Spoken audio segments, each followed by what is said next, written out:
اللہ اکبر اللہ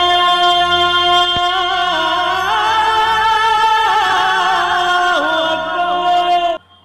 السلام علیکم ورحمۃ اللہ وبرکاتہ۔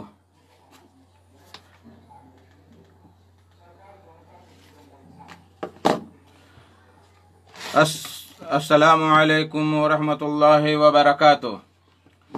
الحمد للہ رب العالمین والصلاة والسلام علی اشرف الانبیاء والمرسلین نبینا محمد وعلی آلہ وصحبہ اجمعین ومن تبعہم بإحسان الی یوم الدین، اما بعد۔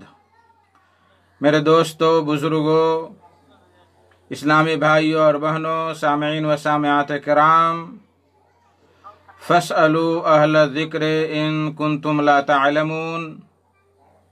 رب اشرح لی صدری ویسر لی امری واحلل عقدۃ من لسانی یفقہوا قولی۔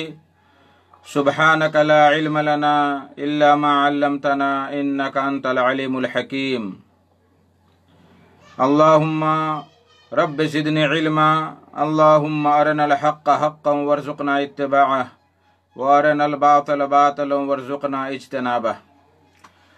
آج 22 صفر 1442 ہجری، 10 اکتوبر 2020 عیسوی، 24 گتے آسن 2077 بکرمی، سنیچر کا دن، میں محمد مشتقی مدنی آپ لوگوں کی خدمت میں سوال و جواب کا لائیو پروگرام لے کر حاضر ہو گیا ہوں۔ یہ پروگرام آپ کی خدمت میں Janak Nandini FM 95.5 mega hertz, Janakpur Dham, دھنوشا، Nepal سے پیش کیا جا رہا ہے، اور ساتھ ہی یہ پروگرام فیس بک ID NID پر اور جنک نندنی FM ID پر ڈائریکٹ پیش کیا جا رہا ہے۔ آپ وہاں بھی ہمیں سن سکتے ہیں اور دیکھ سکتے ہیں۔ میرے بھائیوں، دوستوں، بزرگوں، آج کا ہمارا وہی پرانا نمبر ہے 041 590 239، 041 590 239۔ نیپال کے ساتھی لوگ اس پر کنٹیکٹ کر کے سوالات رکھ سکتے ہیں اور جوابات پا سکتے ہیں۔ نیپال سے باہر کے لوگ 00-977، پھر اس کے بعد 41-590 239، اتنا ڈائل کر کے آپ ہم سے جڑ سکتے ہیں اور اپنے سوالات رکھ سکتے ہیں۔ میرے محترم ساتھیوں، بزرگوں، یہ پروگرام آپ کی خدمت میں 1 رمضان المبارک 1441 سے کنٹینیو لگاتار پیش کیا جا رہا ہے، اور ہر پروگرام کو ہم فیس بک پر لائیو بھی پیش کرتے ہیں، اور اللہ کے فضل سے کچھ ساتھی لوگ قطر میں سارے پروگرام کا یوٹیوب چینل بھی بناتے ہیں، اور صدائے حق کے نام سے وہ چینل بھی چل رہا ہے۔ آپ اپنے وقت کے حساب سے، اپنی سہولت کے حساب سے آپ پروگرام سن سکتے ہیں اور دیکھ سکتے ہیں۔ میرے بھائیو، دوستو، آپ کے ایک سوال کرنے سے ممکن ہے دوسروں کو بھی فائدہ ہو جائے، اور اللہ تبارک و تعالی اس کا ثواب آپ کو عطا کرے۔ فیس بک پر بہت سارے ساتھی ہمارے جڑ گئے ہیں۔ سلیم شاکر خان ہمارے سلام کا جواب دیتے ہیں، وعلیکم السلام۔ پھر عبداللہ یادب، یہ دربھنگا سے جڑ گئے ہیں، وہ بھی جواب دے رہے ہیں۔ سلیم شاکر صاحب خیریت سے ہیں؟ حضرت جی الحمدللہ، اللہ کا فضل ہے، میں بخیر ہوں، آپ لوگوں کی دعا چاہتا ہوں۔ محمد صغیر عالم، السلام علیکم ورحمۃ اللہ وبرکاتہ۔ شیخ صاحب، وعلیکم السلام ورحمۃ اللہ وبرکاتہ۔ شکیل رائن، السلام علیکم شیخ، وعلیکم السلام ورحمۃ اللہ۔ سلیم شاکر صاحب لکھتے ہیں کہ مولانا مدنی صاحب بتائیں میراث میں بہنوں کا حصہ کتنا ہے؟ مثلاً لکھے ہی نہیں ہے۔ بہنوں کا حصہ اس سے پہلے بھی میں بتلایا کہ اگر مرنے والے کا بیٹا اور بیٹی ہے موجود تو بہن کو حصہ نہیں ملے گا، اور اگر صرف بیٹی ہے تو بہن کو حصہ ملے گا۔ اس کے لیے آپ کو سوال اچھے انداز سے لکھ کر کے بھیجیں آپ ہمارے واٹس ایپ نمبر پہ، پھر انشاءاللہ تبارک تعالیٰ اس کی تفصیل لکھ کر میں آپ کو جو ہے قرآن حدیث کی روشنی میں بیان کروں گا۔ میرا واٹس ایپ نمبر ہے 00977، پھر اس کے بعد 98 60 47 73 69 یعنی 69۔ تو اس واٹس ایپ پر آپ بھیج سکتے ہیں، اور کوئی بھی سوال ہو تو آپ بھیجیں، انشاءاللہ تبارک تعالیٰ اس کا مفصل جواب دیا جائے گا۔ ہاں ہیلو، کون بھائی کہاں سے؟ وعلیکم السلام ورحمۃ اللہ وبرکاتہ۔ سلیم صاحب، جی فرمائیے۔ جی الحمدللہ، آپ بخیر ہیں؟ جی فرمائیے، کیا سوال ہے؟ جی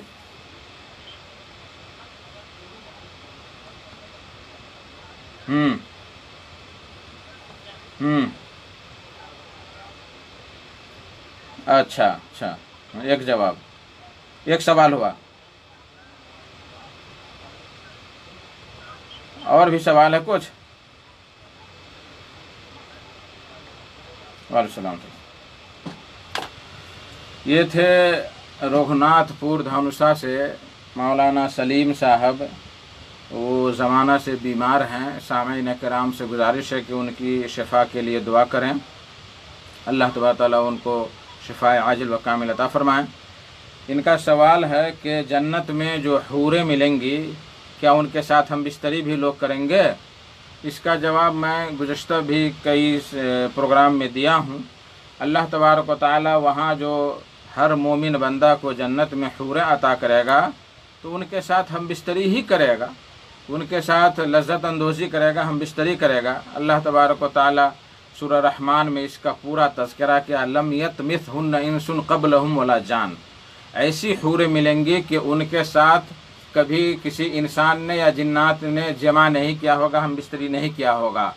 تو اس سے بھی آیت سے پتہ چلتا ہے کہ ایسی باکرہ عورتیں حوریں ملیں گی جنتیوں کو، اور ان سے وہ شباشی کریں گے، ان سے ہم بستری کریں گے، جمع کریں گے، اور بس یہ ان کے لیے اللہ تبارک و تعالیٰ کی طرف سے بہت بڑی نعمت ہوگی۔ اور قرآن میں سورہ واقعہ کے اندر، سورہ رحمان کے اندر اور بھی جگہوں میں عرباً اترابا، ہم عمر ہوں گی لڑکیاں، یعنی جو جنت میں جائیں گے سارے نوجوان تو اسی عمر کی ساری حوریں ہوں گی۔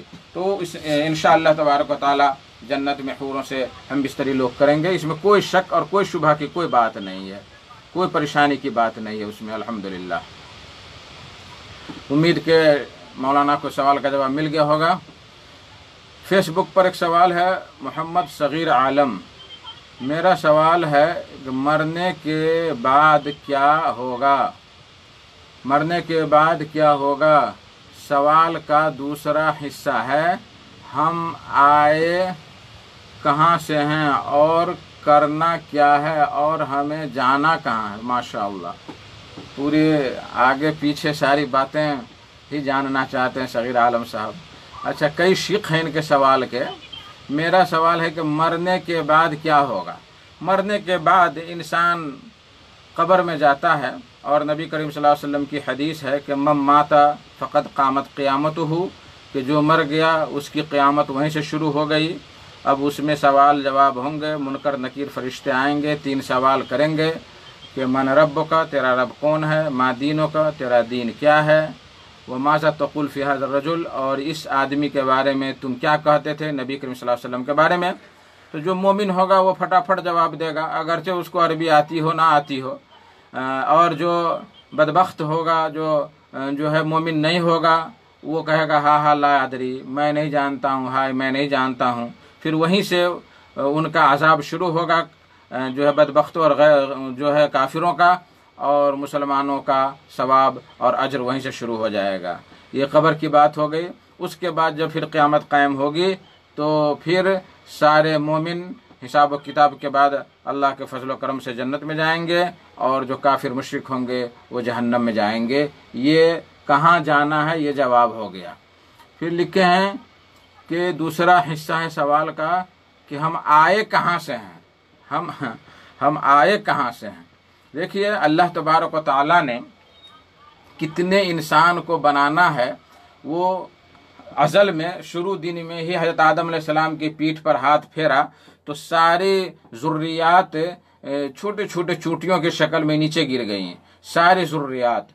تو ہمیں اللہ تبارک و تعالیٰ عدم سے وجود بخشا ہے، اور اس وجود کے بعد پھر ہمیں اللہ تبارک و تعالیٰ کے پاس جانا ہے، اور وہ زندگی ہمیشہ کی زندگی ہوگی۔ یہ تو دنیاوی زندگی تو یہ ہمارے لیے تو کرائے کی زندگی ہے، جیسے کہ ٹرین میں ہم بیٹھتے ہیں، بس میں بیٹھتے ہیں ٹکٹ لے کر کے، یا کسی ہوٹل میں رہتے ہیں، کرائے کے مکان میں رہتے ہیں، تو یہ کرائے کا گھر ہے، آنا جانا اس میں لگا ہی رہتا ہے۔ مستقل زندگی، حقیقی زندگی آیا جنت میں ہوگی مومنوں کے لیے، آیا جہنم میں ہوگی غیر مومنوں کے لیے۔ امید کہ آپ کو سوال کا جواب مل گیا ہوگا۔ اللہ اعلم بالصواب۔ محمد ابو الجان بھائی، السلام علیکم ورحمۃ اللہ وبرکاتہ۔ وعلیکم السلام ورحمۃ اللہ وبرکاتہ۔ سلیم شاکر خان، 5 بیگھہ زمین ہے تو کتنا ہوگا؟ میں نے کہا نا کہ آپ مفصل لکھ کر کے واٹس ایپ پر ہم بھیجیں، اس میں میں جواب نہیں دے پاؤں گا۔ آپ کو واٹس ایپ نمبر دے دیا ہوں، آپ مفصل لکھیں کتنے بیٹی ہیں، کتنے بیٹا ہیں، باپ ماں ہیں کہ نہیں ہیں، کتنے زمین ہے، کیا ہے، اس کے بعد ہی میں جواب دوں گا، اور انشاءاللہ تعالی مفصل جواب دوں گا۔ بھائی ابو الجان لکھتے ہیں کہ میرا سوال ہے کہ جو بینک سے سود کا پیسہ آتا ہے وہ کس کس کو دے سکتے ہیں؟ اس پر تو بہت زیادہ میں گفتگو کیا ہوں۔ دیکھیے بینک کا پیسہ جو ہے سود کا، وہ اپنے نفس پر نہیں خرچ کر سکتے، اپنی ذات پر نہیں خرچ کر سکتے ہیں۔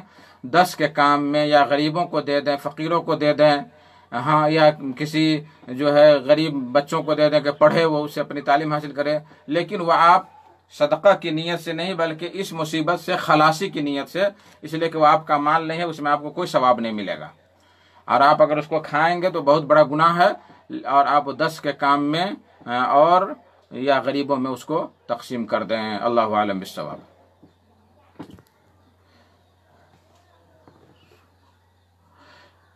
آمین ثم آمین۔ رئیس شیخ، السلام علیکم۔ وعلیکم السلام ورحمۃ اللہ وبرکاتہ۔ تو یہ لوگ ہمارے جڑے تھے فیس بک سے، اور بھی آپ لوگ سوالات کرتے رہیں، انشاءاللہ تبارک و تعالی ان کے جوابات ملیں گے آپ کو۔ میرا نمبر کھل گیا ہے 041 590 239، یہ CDM کا نمبر ہے، اسٹوڈیو کا، ریڈیو کا۔ آپ اس پر ہم سے جڑ سکتے ہیں، سوالات کر سکتے ہیں اور جوابات پا سکتے ہیں انشاءاللہ تبارک و تعالی۔ جب تک سوالات نہیں آ رہے ہیں کسی بھائی کے، تو میں چاہتا ہوں کہ کچھ جو سوالات آئے ہوئے ہیں ان کے بارے میں تذکرہ کر دوں اور ان کا جواب دے دوں، تاکہ جو بھائی سوال کیے ہیں ان کو جواب مل سکے۔ محبوب چوبھائی کیا لکھے ہیں؟ ایک ٹائم کی نماز چھوڑنے سے کتنا بڑا گناہ گار ہے مومن؟ دیکھیے جان بوجھ کر نماز چھوڑنا اگرچہ ایک ٹائم ہی کی کیوں نہ ہو تو اس پر کفر کا بھی فتویٰ لگ سکتا ہے، جبکہ اس کی دلیل یہ ہے کہ نبی کریم صلی اللہ علیہ وسلم ایک روز نماز پڑھ کے جب مقتدی کی طرف اپنا چہرہ پھیرے تو دیکھا کہ ایک صحابی گیٹ پر بیٹھے ہوئے ہیں، وہ نماز نہیں پڑھے ہیں، تو آپ صلی اللہ علیہ وسلم نے فرمایا کہ الست بمسلم، کیا تم مسلمان نہیں ہو؟ دیکھیے یہ جملہ پر غور کیجئے کہ وہ صحابی ہر روز نماز پڑھتے تھے نبی کریم صلی اللہ علیہ وسلم کے ساتھ، لیکن اس دن وہ نہیں پڑھے، وہ بیٹھے رہ گئے۔ جب پوچھا نبی صلی اللہ علیہ وسلم نے کیا تم مسلمان نہیں ہو، میرے ساتھ کیوں نہیں نماز پڑھے؟ تو کہا اللہ کے نبی میں نماز کے لیے آ رہا تھا تو عورتوں نے کہا، گھر کی عورتوں نے، کہ تم ہمیں نماز پڑھا دو تب نبی صلی اللہ علیہ وسلم کے پاس جانا، تو میں چونکہ وہاں پڑھ لیا تھا، جب آیا تو دیکھا کہ آپ نماز میں ہیں تو میں بیٹھ گیا انتظار کرنے کے لیے۔ تو آپ صلی اللہ علیہ وسلم نے فرمایا، اس صحابی کو معلوم نہیں تھا، صحابی کو مسئلہ معلوم نہیں تھا، تو آپ صلی اللہ علیہ وسلم فرمایا کہ جب تم نماز پڑھ لو اور مسجد میں آؤ اور دیکھو کہ جماعت قائم ہے تو وہاں تم نماز پڑھ لو، یہ نماز تمہارے لیے نفل نماز ہو جائے گی۔ تو اس ایک بار کی نماز چھوٹی، ان کی جماعت چھوٹی، تو آپ صلی اللہ علیہ وسلم فوراً فرمایا کہ الست بمسلم۔ تو اس طرح سے جو ہے اس حدیث سے اور بھی کئی حدیثوں سے بات ثابت ہو رہی ہے۔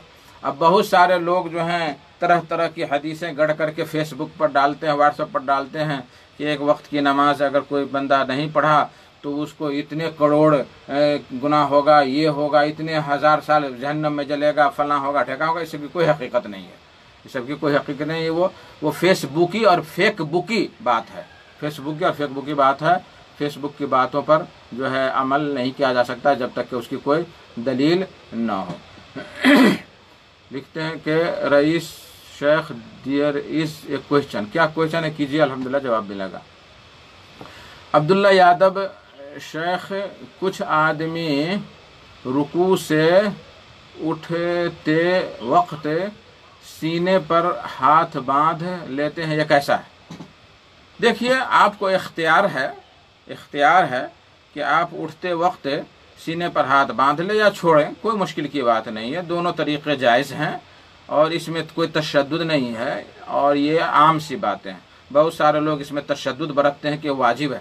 جب پہلی ہی بار نیت باندھنا، ہاتھ باندھنا سینے پر واجب نہیں ہے تو رکوع کے بعد واجب کہاں سے آ گیا؟ تو اس لیے کچھ لوگ جہالت کی وجہ سے تشدد برتتے ہیں اور تشدد برت کر کے راہ حق سے دور چلے جاتے ہیں۔ اس لیے اگر چاہتا ہے بندہ کہ رکوع کے بعد اگر وہ نیت باندھنا چاہے تو باندھ سکتا ہے، وہ چھوڑنا چاہے تو چھوڑ سکتا ہے، دونوں کی دلیل ہے۔ دونوں جو لوگ ہیں، شیخ ابن باز رحمہ اللہ اور شیخ البانی قائل ہیں کہ نہیں باندھنا چاہیے، شیخ ابن باز قائل ہیں کہ باندھنا چاہیے، اور دونوں کی ایک ہی حدیث دلیل ہے، یعنی یہ اجتہادی مسئلہ ہے، دونوں کی دلیل ایک ہی حدیث ہے۔ اللہ عالم بالصواب۔ علی جہنو، السلام علیکم۔ وعلیکم السلام۔ مدرسہ میں پڑھائی کب سے اسٹارٹ ہوگی؟ مدرسہ میں پڑھائی انشاءاللہ تعالی جلد ہی اسٹارٹ ہوگی، اور کہہ رہے ہیں لوگ کہ دسہرہ کے بعد اسٹارٹ ہوگی، اور کئی جگہوں پہ بورڈنگ اسکول لوگ کھولے ہیں لیکن ابھی انومتی سرکار کی طرف سے نہیں آئی ہے، اس لیے ہم لوگ سرکار کے آرڈر کے انتظار میں ہیں۔ بہت جلد انشاءاللہ تعالی مدرسہ کھلے گا اور پڑھائی شروع ہوگی۔ اللہ تعالیٰ سے دعا کریں کہ اللہ تعالیٰ اس مصیبت کو ہم سے دور کریں۔ جاسم احمد، سجدہ میں درود شریف پڑھ سکتا ہے کیا؟ نہیں، سجدہ میں درود شریف کیسے پڑھیں گے؟ سجدہ میں جو دعائیں ہیں وہ دعا کر سکتے، سبحان ربی الاعلیٰ، سبحان ربی الاعلیٰ، سبوح قدوس، اس طرح سے جو اور بھی جو دعائیں ہیں، جتنی بھی دعائیں یاد ہیں آپ کو، دعائیں آپ کر سکتے ہیں۔ ہاں، لاسٹ میں آپ چاہیں تو آپ درود اس حساب سے پڑھیں کہ ہم دعا کے آخر میں درود پڑھ رہے ہیں، تو اس مناسبت سے اگر پڑھیں تو پڑھ سکتے ہیں دعا کے اختتام پر یا دعا کے اسٹارٹ پر، لیکن آپ کہیں گے کہ ہم درود پڑھیں گے سجدہ ہی میں تو یہ صحیح نہیں ہوگا۔ درود صرف آپ تشہد اخیر میں پڑھیں گے یا تشہد اول میں بھی پڑھ سکتے ہیں، لیکن تشہد اخیر میں پڑھنا ضروری ہے۔ اللہ عالم بالصواب۔ جاسم، دیکھیے بھائی، ایک آدمی ایک سوال کرے فیس بک پر، اس لیے کہ مجھے بہت سارے سوالات، 9-10 سوالات واٹس ایپ پر آئے ہوئے ہیں، ان کا بھی جواب دینا ہے، ادھر کال بھی آتا ہے اس کا بھی جواب دینا ہے، اس لیے میں گزارش کر رہا ہوں فیس بک والے بھائیوں سے۔ وعلیکم السلام ورحمۃ اللہ وبرکاتہ۔ جی مولی سلیم صاحب، جی فرمائیے۔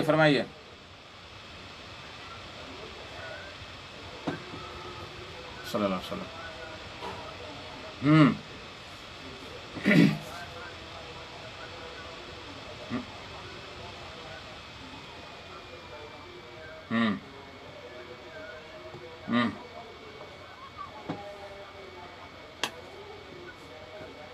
اچھا، ٹھیک ہے، ہو گیا جی۔ وعلیکم السلام۔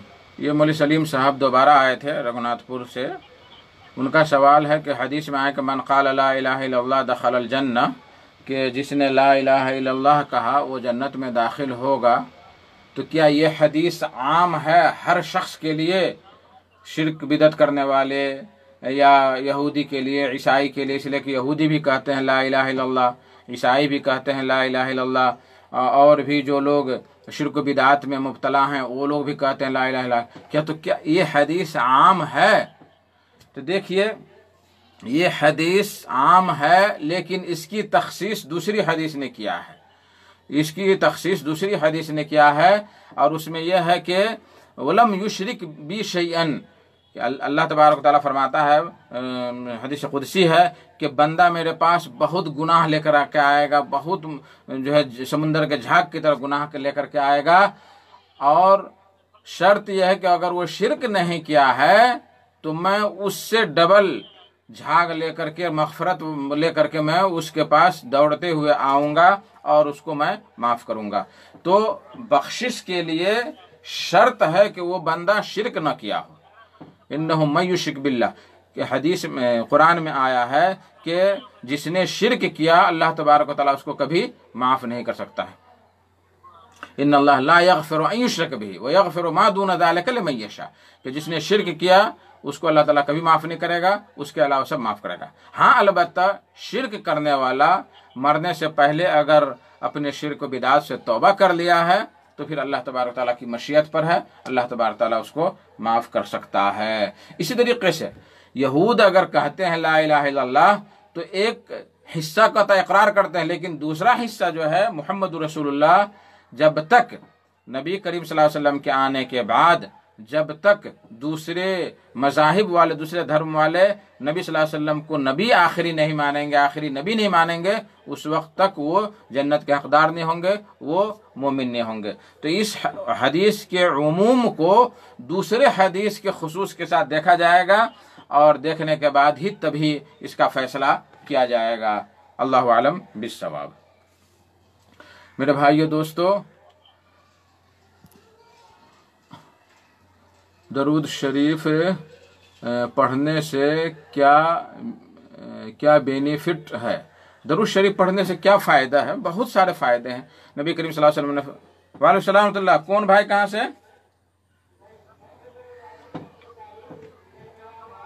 کہاں سے بول رہے ہیں؟ اچھا مجھوڑا سے۔ محتری کیا اچھا ماشاء اللہ، لوگ دنیا میں پڑھ ہی نہیں رہا۔ اور بھی کوئی سوال ہے؟ یہ تھے عبد القادر صاحب مجھوڑا محتری سے، ان کا سوال ہے کہ جنت میں نماز پڑھنا پڑے گا کہ نہیں پڑھنا پڑے گا؟ نہیں پڑھنا پڑے گا۔ جنت میں اگر آپ کی خواہش ہوگی تو پڑھے الحمدللہ، نہیں تو یہ تکالیف جو ہیں، شرعی تکالیف، روزے رکھنا، نماز پڑھنا، یہ اسی دار المحن میں ہے، دنیا کے اندر ہے۔ یہ جو ہی آپ کی وفات ہوئی آپ کے سارے اعمال بند، سارے اعمال ختم، آپ کو قبر میں یہی نیک اعمال کام آئیں گے، جنت میں دخول کا بھی سبب یہی نیک اعمال ہوں گے، اور اللہ تبارک تعالیٰ اپنی خوشنودی، اپنے رضا سے آپ کو جنت میں داخل کرے گا۔ تو جنت میں یہ تکالیف شرعیہ نہیں ہے، تکالیف شرعیہ نہیں ہے۔ آپ کو مثال کے طور پر ایک مثال اس کی دے رہا ہوں تاکہ آپ سمجھ جائیں کہ ہم 1 مہینہ روزہ رکھتے ہیں اور عید کے دن اللہ تبارک تعالیٰ کی مہمانی قبول کرتے ہیں۔ اب اگر کوئی کہے کہ نہیں ہم عید کے دن بھی روزہ رکھیں گے تو یہ بہت بڑی مخالفت ہوگی اور یہ حرام کام ہوگا، اللہ تبارک تعالیٰ کی ضیافت کو، مہمانی کو قبول کرنا نہیں ہوگا۔ تو جنت میں اللہ تبارک و تعالیٰ کی مہمانی ہی مہمانی رہے گی، کرم ہی کرم ہوگا، وہاں نماز روزے وغیرہ نہیں ہے، الا کہ اگر آپ کو پڑھنے کا دل ہوگا تو ممکن ہے اللہ تبارک تعالیٰ آپ کی خواہش پوری کرے، یہ الگ بات ہے، لیکن وہ خواہش بھی ہو سکتا ہے نہ آئے۔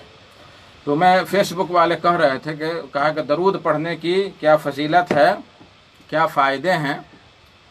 تو درود پڑھنے کا فائدہ ہے کہ نبی صلی اللہ علیہ وسلم فرمایا کہ من صلی اللہ علیہ صلاۃ واحدہ صلی اللہ علیہ 10 مرات، کہ جس نے میرے اوپر 1 بار درود پڑھا تو اللہ تبارک تعالیٰ اس کے اوپر 10 رحمتیں نازل فرمائے گا، 10 رحمتیں نازل فرمائے گا۔ تو یہ فائدہ ہے درود پڑھنے کا۔ ہم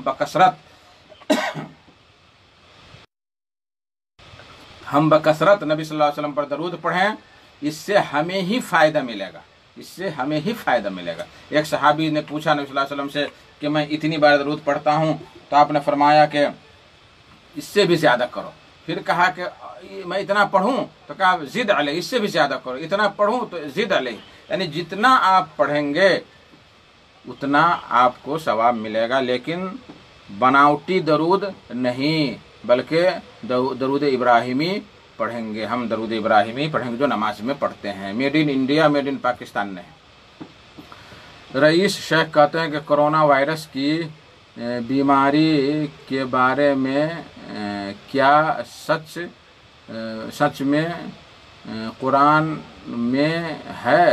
کچھ لوگ بول رہے ہیں کہ کچھ باتیں ہیں جناب۔ دیکھیے یہ لوگ اب یہ دو لفظ کو جوڑ کے کہہ دیا کہ کرونا اس میں ہے، لفظ کرونا، اس کی کوئی حقیقت نہیں، یہ سب بکواس باتیں ہیں اور یہ سب فالتو باتیں ہیں۔ لیکن ایک بات ہے کہ اللہ تبارک و تعالی جب دنیا میں حد سے زیادہ ظلم، زیادتی اور بلاತ್ಕಾری بڑھے گا تو اللہ تعالیٰ اس قوم پر کوئی نہ کوئی عذاب نازل فرمائے گا، کوئی نہ کوئی مصیبت نازل فرمائے گا۔ اسی میں سے ایک مصیبت یہ بھی ہے، اس میں سے ایک مصیبت یہ بھی ہے۔ اللہ تعالیٰ ہمیں اور آپ کو محفوظ رکھے۔ محبوب صاحب لکھتے ہیں کہ وتر کی کتنی رکعات پڑھ سکتے ہیں؟ دیکھیے وتر کی نماز 1 رکعت سے لے کر کے آپ جتنا پڑھیں، لیکن وتر پڑھیں، 1 پڑھیں، 3 پڑھیں، 5 پڑھیں، 9 پڑھیں، 11 پڑھیں، جتنی طاقت آپ پڑھ سکتے ہیں، لیکن سب سے کم 1 رکعت ہے اور زیادہ کی کوئی حد نہیں ہے۔ نبی کریم صلی اللہ علیہ وسلم 11 بھی پڑھتے تھے، 9 بھی پڑھتے تھے، 5 بھی پڑھتے تھے، 3 بھی پڑھتے تھے، تو آپ جتنا آپ پڑھنا چاہیں پڑھ سکتے ہیں۔ رئیس شیخ پھر بولے ہیں کہ شیخ درود بھی تو دعا ہے نا؟ پھر درود دعا ہے، درود دعا ہے۔ ہم دعا کر رہے ہیں نبی صلی اللہ علیہ وسلم کے لیے، ہم دعا کر رہے ہیں نبی صلی اللہ علیہ وسلم کے کہ اے اللہ نبی صلی اللہ علیہ وسلم پر رحمت نازل فرما، نیکیاں رحمت نازل فرما، شانتی نازل فرما۔ ہم دعا کر رہے ہیں نبی کریم صلی اللہ علیہ وسلم کے لیے، دعا کر رہے ہیں نبی کریم صلی اللہ علیہ وسلم کے لیے۔ اللہ عالم بالصواب۔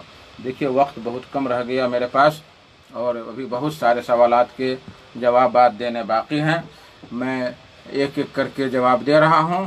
اور فیس بک والے بھائی سے گزارش ہے کہ ایک آدمی ایک سوال کریں، مہربانی ہوگی، اور بار بار دوبارہ ایک ہی سوال کو یا بار بار نہ کریں۔ آئندہ ہفتہ انشاءاللہ تعالی زندگی رہی تو پھر جواب دیں گے، یا کم سے کم 2 سوالات کریں اور انشاءاللہ تعالی اس کے جوابات دیے جائیں گے۔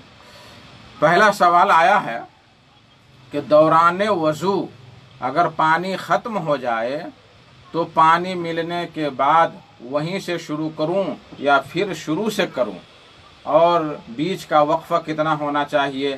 جمیل رائن راج بیراج دوحہ قطر سے انہوں نے سوال بھیجا ہے۔ جواباً عرض ہے کہ دوران وضو اگر پانی ختم ہو جائے تو اس کی چند صورتیں ہیں۔ پہلی صورت، اگر اعضائے وضو کے انگ جو ہیں، اعضائے وضو سوکھنے سے قبل ہی پانی مل گیا تو وضو مکمل کر لیا جائے، یعنی سوکھنے سے پہلے پانی آپ کو مل گیا تو وضو آپ مکمل کر لیجئے، یعنی جہاں تک وضو ہو چکا ہے وہیں سے آپ مکمل کر لیں۔ اس کی دلیل کیا ہے؟ عن مالک النافع ان عبداللہ بن عمر بال فی السوق ثم توضأ فغسل وجهه ويديه ومسح رأسه ثم دعي لجنازة ليصلي عليها حين دخل المسجد فمسح على خفيه ثم صلى عليها۔ کہتے ہیں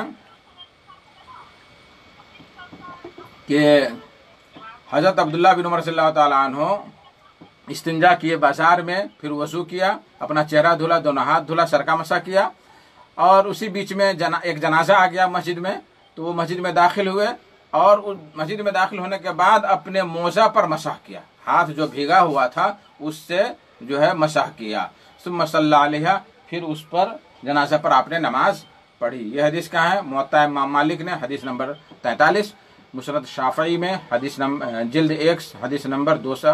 1 صفحہ نمبر 228۔ یہ حدیث بالکل صحیح ہے، یہ حدیث امام مالک تک بالکل صحیح ہے۔ اس حدیث سے معلوم ہوا کہ اگر زیادہ دیر نہیں گزری ہے تو وضو مکمل کر لی جائے، جیسا کہ عبداللہ بن عمر صلی اللہ تعالیٰ عنہ